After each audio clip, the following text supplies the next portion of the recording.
Hello guys, स्वागत है आपका हमारे यूट्यूब चैनल में। मैं चंदन मौर्य आज फिर एक टॉपिक लेकर के उपस्थित हुआ हूं, जो कि सीरीज एंड पैरेलल सर्किट का है। ये भी काफ़ी इम्पोर्टेंट है। तो मैंने एक सर्किट के द्वारा आपको सीरीज एंड पैरेलल कनेक्शन को किस प्रकार से सॉल्व किया जाता है उसे हम बताएंगे।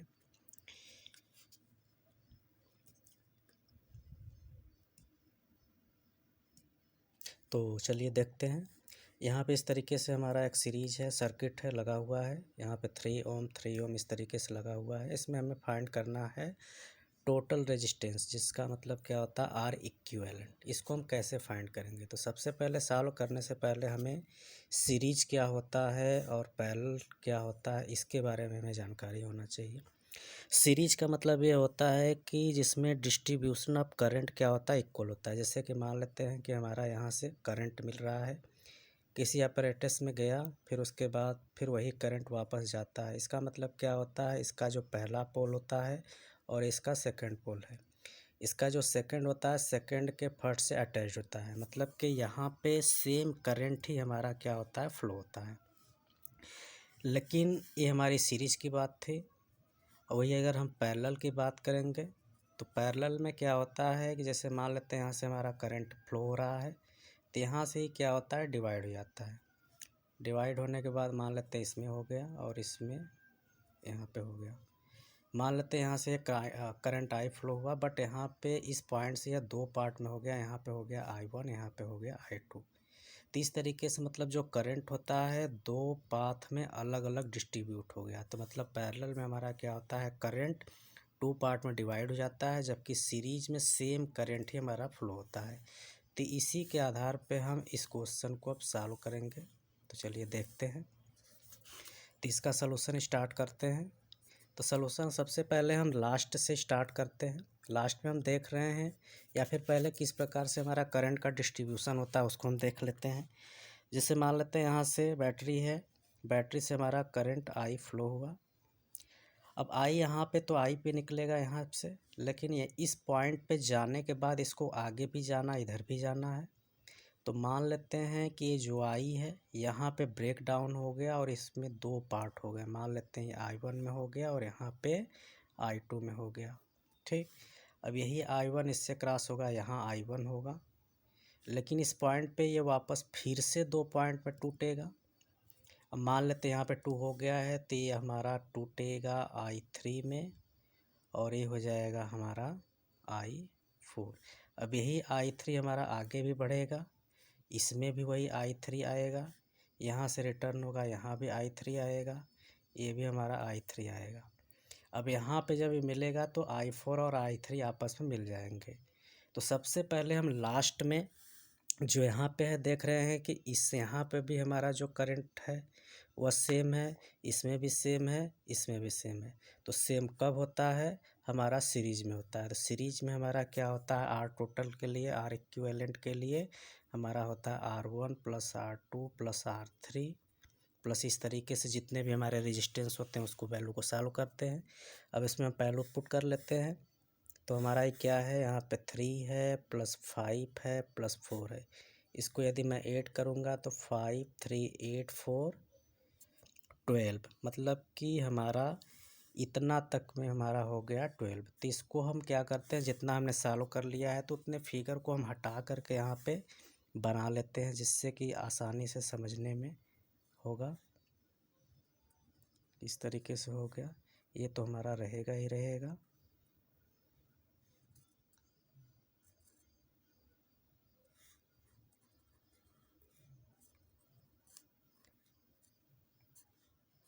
ठीक, अब इधर हमारा क्या था, ये तो हमारा 3 ओम था, ये भी 3 ओम है, ये हमारा 6 ओम है, ये 4 ओम है, और यहाँ पे हमारा था 4 ओम। लेकिन आगे के जो इतने सारे थे इसको हमने कैलकुलेट कर लिया। तो कैलकुलेट करने के बाद हमारा कितना आ गया, 12। तो मैं इसको यहाँ पे आगे बढ़ाऊँगा और यहाँ पे मैं इसके जगह पे एक ही कर लेता हूँ, जो कि मेरा क्या होगा, 12 ओम होगा। अब यहाँ पे मैं देख रहा था कि एक करंट इसमें कौन सी आई हुई थी, I3 थी, और इसमें हमारा करंट क्या था, 4 था। अब यहाँ पे मैं देख रहा हूँ कि इन दोनों में करंट अलग अलग है, यहीं से दोनों में डिस्ट्रीब्यूट हुआ था, तो यहाँ पे हमारा दोनों रेजिस्टेंस में हमारा क्या है, करंट अलग अलग फ्लो हो रहा है। तो यहाँ पे हमारा क्या होगा, पैरेलल सीरीज होगा, क्योंकि पैरेलल में एक पॉइंट से दोनों में अलग अलग करंट फ्लो होता है। तो इसके लिए हमारा क्या फार्मूला होता है, 1/Req 1/R1 plus 1/R2 plus इस तरीके से। यहाँ पे R1 की वैल्यू मैं 4 ले लेता हूँ और R2 की वैल्यू 12, तो 1/4 प्लस 1/12, एलसीएम लेंगे हमारा 12 आएगा। 4 से 12 में डिवाइड करेंगे 3 टाइम में, तो 3 हो गया। 12 से 12 1 टाइम में, तो 1, ये 3 1 4/12 कट करेंगे, 1 जा 4 जा, मतलब 1/R इक्वल्स टू कितना आ गया, 1/4। इसको रेसिप्रोकल करेंगे तो यहाँ से हमारा R की वैल्यू आ गया 4 ओम। इसका मतलब कि इसको मैं अब हटा करके इसके जगह पे 4 ओम राइट कर सकता हूँ। तो आगे मैं एक फिर से फिगर ड्रा कर लेता हूँ, या फिर इसी में मैं इसको रिमूव कर देता हूँ। अब इसके बाद मैं यहाँ पे इसके जगह पे ये बना लेता हूँ और इसके जगह पे क्या राइट कर लेता हूँ, 4 ओम। ठीक, अब इसके बाद मैं देख रहा हूँ कि यदि यहाँ से करंट का डिस्ट्रीब्यूशन हुआ होगा तो वही करंट इसमें आया हुआ है, वही करंट यहाँ पे भी घूम के आया हुआ है। इसका मतलब कि ये भी हमारा क्या होगा, सीरीज में होगा। तो वापस फिर से हम थर्ड स्टेप में चलते हैं।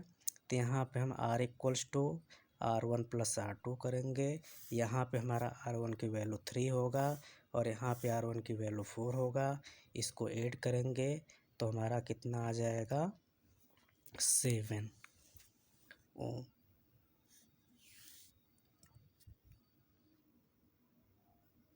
यहाँ पे एक्चुअली हमारा कितना होना चाहिए, 3, गलती से कट गया 3, तो इसका मतलब यहाँ पे 3 होगा और ये हमारा आया 3। ठीक, तो यहाँ पे हमारा क्या हुआ था, इसके जहाँ पे हमारा होना चाहिए 3, तो जब यहाँ पे 3 करेंगे तो ये हमारा 3 होगा, तो यहाँ पे आना चाहिए हमारा 6।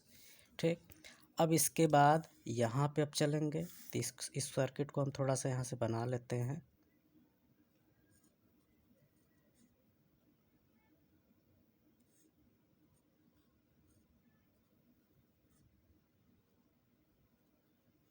ये तो हमारा 6 था और ये भी हमारा मिल करके यहाँ पे कितना आ चुका है, 6 आ चुका है।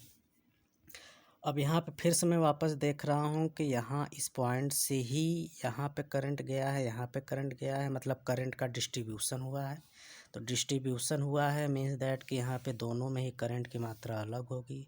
जैसे ही करंट की मात्रा अलग की बात होती है तो वहाँ पे हमें फार्मूला अप्लाई करना पड़ता है पैरेलल का। तो पैरेलल का हम फार्मूला अप्लाई कर लेते हैं और इससे पहले इसकी वैल्यू हमारी 3 थी और ये हमारी क्या है, 4 है। तो पहले इतने को मैं सॉल्व करता हूँ। तो इसके लिए हमारा हो जाएगा 1/R equals to 1/6 plus 1/6। LCM हमारा 6 होगा, ऊपर 1 प्लस 1 हो जाएगा, तो 2/6 आ जाएगा। 2 1 जा, 2 3 जा, 1/3 आया। इसका मतलब कि R की वैल्यू आ जाएगा 3 ओम। इसका मतलब कि यदि मैंने इतने सारे को सॉल्व किया तो इसके जहाँ पे हमारी 3 आ गई। अब इसको मैं हटा करके यहाँ पे वापस मैं फिर से राइट कर सकता हूँ 3। अब मैं देख रहा हूँ कि वही करंट हमारा इसमें है और इसमें भी आ रहा है। तो अब लास्ट स्टेप में मैं क्या करूँगा कि हमारा जो R इक्विवेलेंट है, मतलब टोटल रेजिस्टेंस है, वो हमारा हो जाएगा R1 plus R2 plus R3। क्योंकि यहाँ पे करंट तीनों ही रेजिस्टेंस में हमारा सेम जा रहा है। तो इसको मैं ऐड कर लूँगा, तो 3 + 3 + 4, तो इसको ऐड करेंगे तो 3 + 3 + 4 इक्वल्स टू आ जाएगा 10 ओम। इसका मतलब कि जो हमारा ये कनेक्शन दिया हुआ था सीरीज एंड पैरेलल सर्किट का, इसको मैंने कई सारे स्टेप में सॉल्व किया तो हमारा कितना आंसर आ गया, 10 ओम। तो मुझे उम्मीद है कि इससे आपको काफ़ी लाभ मिलेगा। अगर लाभ मिल रहा है तो आप अपने दोस्तों को भी शेयर करिए जिससे कि वो इसे सीख सके। Thank you.